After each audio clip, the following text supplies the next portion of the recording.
az újságban írt cikkeket. Ó,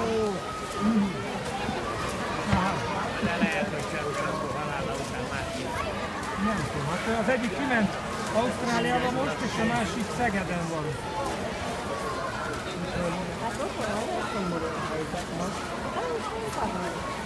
Azt akartam kérdezni, hogy tetszett látni a Kordát meg a Szakmát? Jó, igen? Minden városba bezárták a gyárakat. Bezárták a gyárakat, minden ipart, minden. Olyan, mint a háború után lenne. Ott találod az épületeket, be vannak verve az ablakok, és... Meg aztán amennyi kocsi van ott. Igen. Jó, ennek járni. Nem lehet, nem így mennek, nem már. Igen, ennek közlekedni, nem az járni. Fiú nem tudja együtt. Igen, nem is tudom. Oké. Ő bíráskodik, nem? Nem tudsz figyelni. Igen. Most jött le, nem?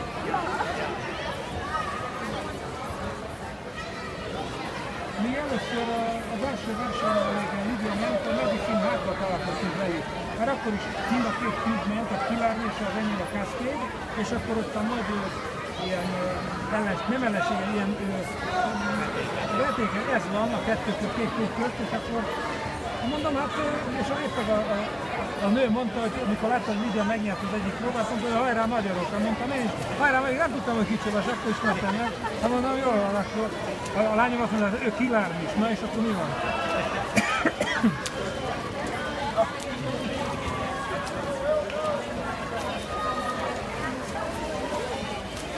Kilárni. A gyerekek beszélnek magyarul is? Hát tanítom magyarul, igen. Náluk egy kicsit nehezebb, mert a feleségem román, nem beszél magyarul, de egy kicsit Akkor nehezebb. beszél románul is a gyerek, nem?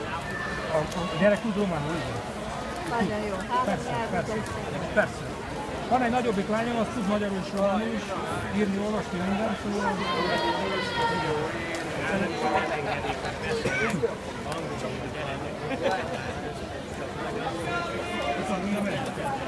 Igen.